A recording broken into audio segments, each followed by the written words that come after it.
اعوذ باللہ من الشیطان الرجیم بسم اللہ الرحمن الرحیم الحمد للہ الاول بالاول کان قبلہ والآخر بالآخر یکون بعدہ الذي قصرت عن رؤيته ابصار الناظرين وعجزت عن نعته اوهام الواصفين ثم الصلاة والسلام على اشرف الانبیاء والمرسلین وخاتم النبیین سیدنا ونبینا ومولانا ابی القاسم محمد اللہم صل علی محمد وآل محمد وعلى آلہ الطیبین الطاہرین المعصومین واللعنة الدائمة على أعدائهم من يوم ظلمهم إلى قيام يوم الدين أما بعد فقد قال الله سبحانه وتعالى في كتابه المجيد والفرقان الحميد وهو أصدق الصادقين وقوله الأحسن بسم الله الرحمن الرحيم وما كان لبشر أن يكلمه الله إلا وحيا أو من وراء حجاب أو يرسل رسولا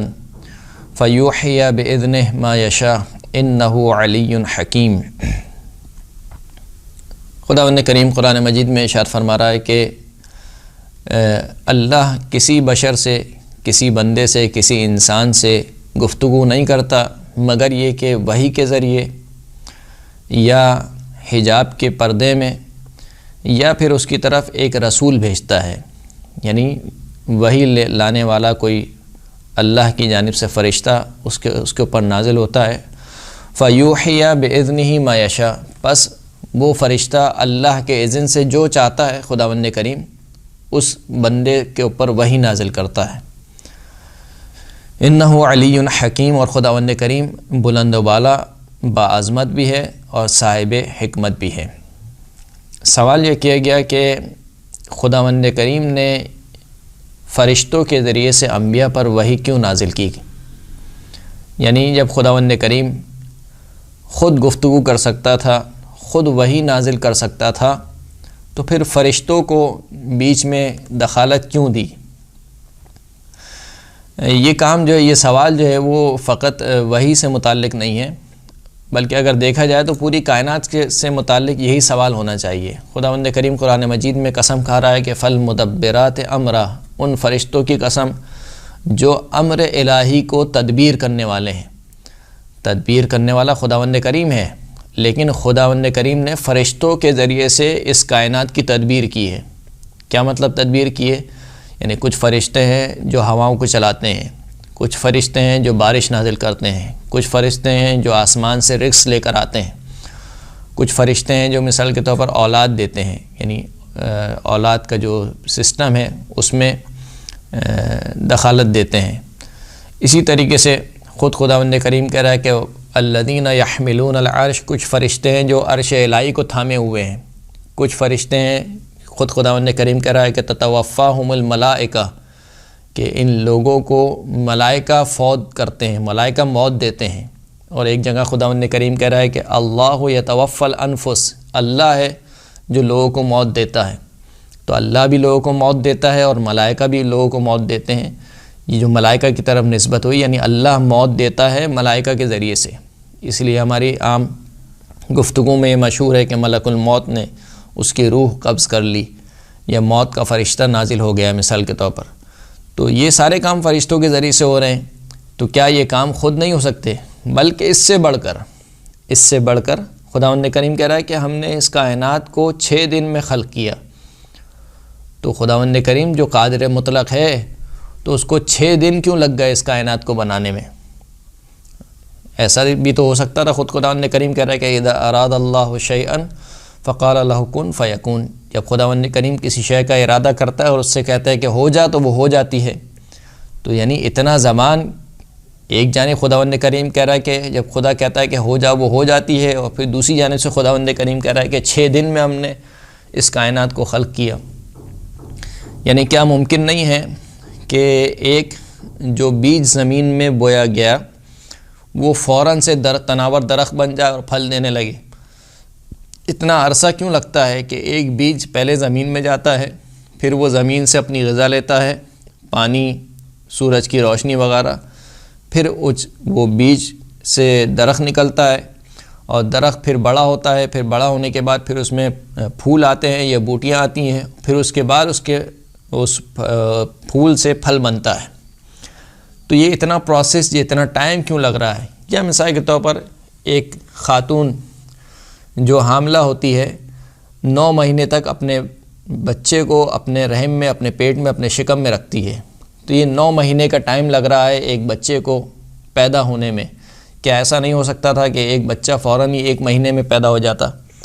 تو یہ سارے سوالات صرف وحی الہی کے متعلق نہیں ہیں کہ خدا نے وحی الہی کو نازل کرنے کے لیے، اپنی وحی کو نازل کرنے کے لیے فرشتوں کا سہارا کیوں لیا، بلکہ خود اس کائنات کے بارے میں بھی یہ سوالات آ سکتے ہیں کہ جب خداوند کریم قادر مطلق ہے، وہی ہر کام کرنے والا ہے، تو پھر موت کے لیے موت کا فرشتہ کیوں معین کیا؟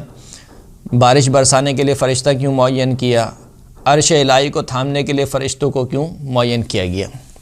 تو جواب یہ ہے کہ پہلے تو اس بات کو سمجھنے کی ضرورت ہے کہ جس کائنات میں ہم زندگی بسر کر رہے ہیں یہ مادی کائنات ہے، اور اس مادی کائنات میں خداوند کریم نے اس کائنات کو اس طریقے سے خلق کیا ہے کہ اس میں علتوں کا اور معلولوں کا ایک سلسلہ قائم کیا ہے، یعنی اسباب اور مسببات کا ایک سلسلہ قائم کیا ہے. وہ اسباب اور مسببات جب تک پورے نہیں ہوتے اس وقت تک نتیجہ حاصل نہیں ہوتا.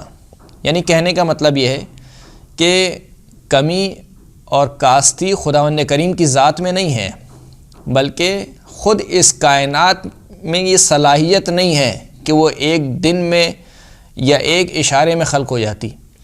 خداوند کریم جو کہہ رہا ہے کہ ہم نے 6 دن میں اس کائنات کو خلق کیا، کیوں 6 دن لگے؟ اس کی وجہ یہ نہیں تھی کہ خداوند کریم ایک دن میں خلق کرنے کو قادر نہیں تھا، بلکہ اس کی وجہ یہ تھی کہ اس کائنات میں صلاحیت نہیں تھی کہ وہ ایک دن میں خلق ہو جاتی. کیوں؟ کیونکہ یہ مادی کائنات ہے، اور اس مادی کائنات میں اسباب اور مسببات کا ایک سلسلہ ہے.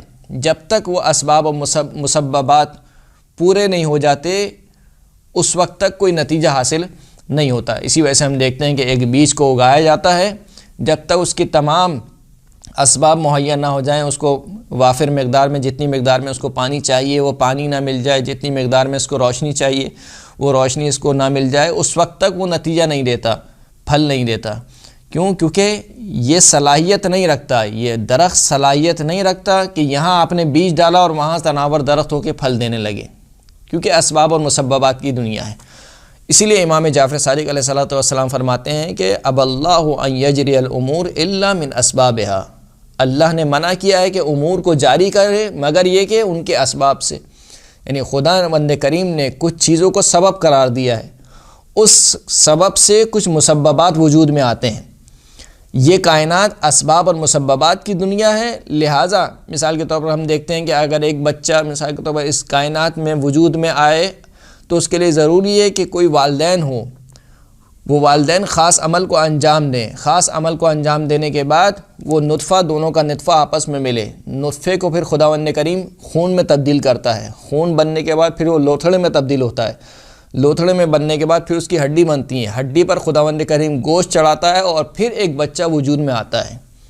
تو اس کا مطلب یہ نہیں کہ یعنی کمی اور کاستی خداوند کریم کی ذات میں ہے، نہیں، کمی اور کاستی اس پیدا ہونے والے بچے میں ہے کہ اس میں صلاحیت نہیں ہے کہ یہ فوراً سے خلق ہو جائے. بالکل اسی طریقے سے اگر میں ایک مثال دینا چاہوں کہ اگر ایک کالج کا یا مثال کے طور پر کسی یونیورسٹی کا بہت بڑا پروفیسر ہو اور کہا جائے کہ یہ بہت بڑا پروفیسر ہے، اس سے بڑا کوئی عالم نہیں ہے، اور اس کے سامنے ایک 4 سال کے بچے کو پیش کیا جائے اور اس سے کہا جائے کہ اگر تم اتنے پڑھے لکھے ہو تو اس 4 سال کے بچے کو یہ میٹرک کلاس کے یہ میتھ کا مسئلہ ہے یہ سمجھا دو.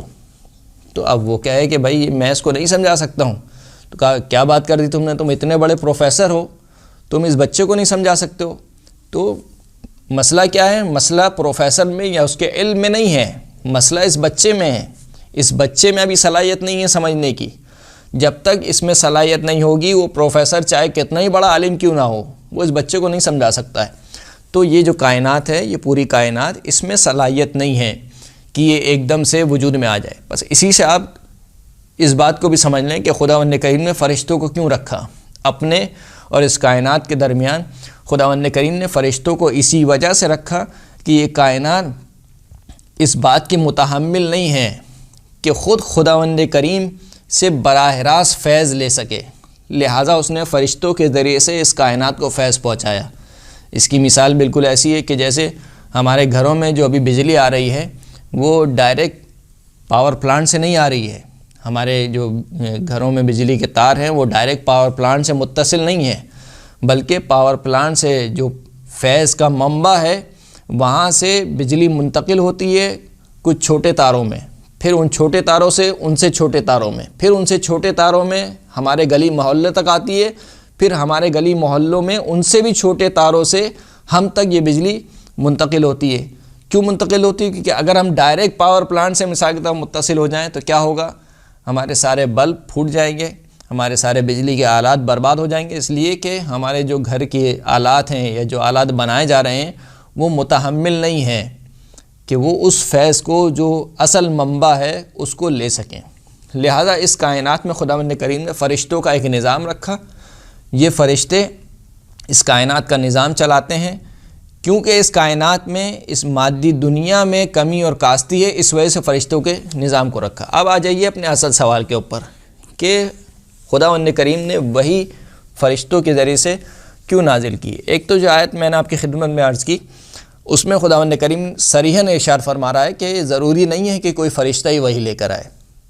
وَمَا كَانَ لِبَشَرٍ أَن يُكَلِّمَهُ اللَّهُ إِلَّا وَحْيًا أَوْ مِن وَرَاءِ حِجَابٍ أَوْ يُرْسِلَ رَسُولًا فَيُوحِيَ بِإِذْنِهِ مَا يَشَاءُ۔ اللہ نے کسی بشر سے گفتگو نہیں کی مگر تین طریقوں سے۔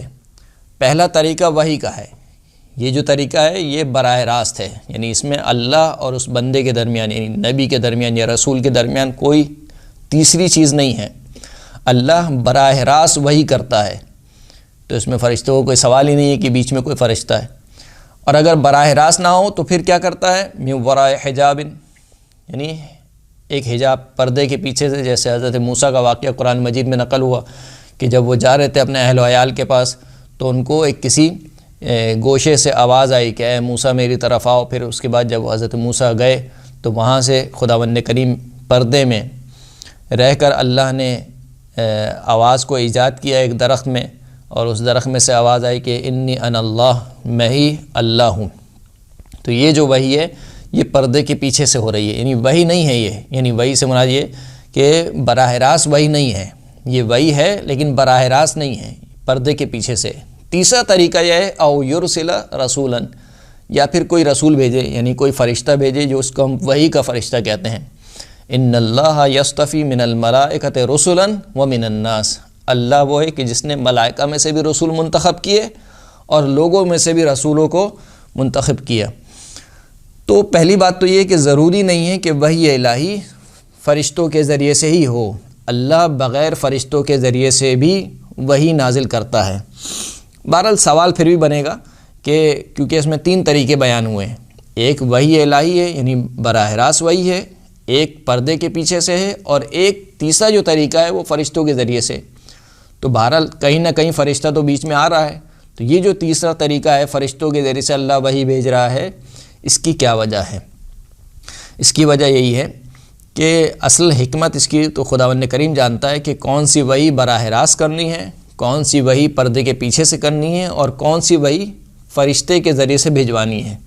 کیونکہ روایات میں موجود ہے ہمارے پاس، خود رسول خدا صلی اللہ علیہ وآلہ وسلم فرماتے ہیں کہ بعثت سے پہلے ایک شخص کو میں نے دیکھا، یعنی جبرائیل کو ایک شخص کی صورت میں دیکھا جو مجھے یا رسول اللہ کہہ کر پکار رہا تھا۔ تو یہاں پر وحی نازل ہوئی ہے، یعنی وحی کا فرشتہ آیا ہے، لیکن ایک شخص کی ایک آدمی کی شکل میں آیا ہے۔ یا خود رسول خدا فرماتے ہیں کہ بعثت سے پہلے میں نے خواب میں جناب جبرائیل کو دیکھا کہ وہ مجھے یا رسول اللہ کہہ کر پکار رہے تھے۔ تو یہ جو خواب والی وحی ہے، یعنی یہ حجاب والی وحی ہے، اس کا تعلق اس سے۔ یا جناب ابراہیم علیہ السلام کا قصہ ہے قرآن مجید میں کہ وہ اپنے بیٹے حضرت اسماعیل علیہ السلام سے فرماتے ہیں کہ یا بنیہ انی ارا فی المنام انی اذبحک، کہ میں نے خواب میں دیکھا ہے کہ میں تجھے ذبح کر رہا ہوں۔ تو یہ خواب والی وحی ہے، یعنی وہ حجاب والی وحی ہے۔ لیکن خود رسول خدا فرماتے ہیں کہ مجھ پر کبھی جبرائیل یعنی کسی آدمی کی صورت میں نازل ہوتے تھے، کبھی مجھ پر براہ راست وحی نازل ہوتی تھی۔ اور یہاں تک کہ روایات موجود ہیں کہ جب صحابہ کرام دیکھتے تھے کہ اللہ کے رسول کے اوپر براہ راست وحی نازل ہو رہی ہے تو رسول اللہ کا رنگ متغیر ہو جاتا تھا، اور جس سواری پہ رسول اللہ سوار ہوتے تھے وہ وحی الہی کی سنگینی کی وجہ سے اس کا شکم زمین سے لگنے لگتا تھا، یعنی وہ اس قدر بیٹھ جاتی تھی سواری رسول اس وحی الہی کے بوجھ سے کہ اس کا جو پیٹ تھا، جو شکم تھا، وہ زمین سے لگنے لگتا تھا۔ یا یہاں تک کہ جناب زرارہ یا سوال کرتے ہیں امام جعفر صادق علیہ الصلوۃ والسلام سے کہ الغشیۃ التی کانت تصیب رسول اللہ صلی اللہ علیہ وآلہ وسلم اذا نزل علیہ الوحی، کہ وہ غشی جو رسول اللہ پر طاری ہوتی تھی جب ان پر وحی نازل ہوتی تھی، وہ غشی کیا تھی؟ تو امام فرماتے ہیں فقال ذلك اذا لم يكن بينه وبين الله احد، یہ اس وقت ہوتا تھا کہ جب اللہ کے رسول اور اللہ کے درمیان کوئی واسطہ نہ ہو، یعنی وحی براہ راست رسول اللہ پر نازل ہو رہی ہو۔ اور ایسا کیوں ہوتا تھا؟ ذاک اذا تجلی اللہ لہ، یہ اس وقت ہوتا تھا کہ جب اللہ اپنی تجلی دکھاتا تھا رسول اللہ کے اوپر۔ تو یہ جو وحی نازل ہوتی تھی، یہ جو آثار رسول خدا کے اوپر طاری ہوتے تھے، اس سے یہ سمجھ میں آتا ہے کہ اس وحی کو لینے کے لیے ایک استعداد اور ایک صلاحیت چاہیے۔ وہ استعداد اور وہ صلاحیت ممکن ہے کہ بعض انبیاء میں نہ ہو، اسی لیے کہ امام جعفر صادق علیہ الصلوۃ والسلام کی صحیح السند روایت ہے کہ نبی وہ ہوتا ہے کہ جو فرشتے کو خواب میں دیکھتا ہے اور اس کی آواز کو سنتا ہے، لیکن بیداری کے عالم میں فرشتے کو نہیں دیکھتا، اور رسول وہ ہوتا ہے جو خواب میں بھی فرشتے کو دیکھتا ہے، اس کی آواز بھی سنتا ہے، اور بیداری کے عالم میں فرشتہ وحی کو دیکھتا بھی ہے۔ تو یہ فرق کیوں ہے نبی اور رسول میں؟ یقیناً یہ فرق اس وجہ سے ہے کہ نبی میں وہ استعداد اور وہ صلاحیت نہیں ہے کہ خداوند کریم براہ راست یا فرشتے کے ذریعے سے وحی نازل کر سکے، لیکن رسول میں وہ صلاحیت موجود ہے۔ تو رسول کے اوپر تین طریقے سے وحی نازل ہوتی ہے، براہ راست بھی نازل ہوتی ہے، حجاب میں رہ کر بھی نازل ہوتی ہے، اور فرشتے کے ذریعے سے بھی نازل ہوتی ہے۔ اب سوال یہ کہ یہ تین طریقے کیوں اپنائیں؟ تو ممکن ہے کہ بعض وحی اس قابل نہ ہو، یعنی رسول خدا صلی اللہ علیہ وآلہ وسلم کسی بھی نبی، کسی بھی اور نبی کی ذات اس قابل نہ ہو کہ اس پیغام کو، اس خاص پیغام کو براہ راست لے سکے، تو لہٰذا ایک فرشتے کی شکل میں وحی کو نازل کیا جاتا ہے۔ جیسے کہ خود قرآن مجید میں خداوند کریم ارشاد فرمانا ہے کہ ہم نے اس قرآن کو اس لیے نازل نہیں کیا، وما انزلنا علیک القرآن لتشقی، ہم نے اس قرآن کو تجھ پر اس وجہ سے نازل نہیں کیا کہ تم مشکل میں آ جائے، مصیبت میں آ جائے، لہٰذا تمہاری اس صلاحیت کو دیکھتے ہوئے ہم نے اس قرآن کو تین طریقے سے نازل کیا، کبھی براہ راست وحی کے ذریعے، کبھی حجاب کے ذریعے، اور کبھی فرشتہ وحی کو بھیجنے کے ذریعے سے۔ وآخر الدعوانا الحمد للہ رب العالمین۔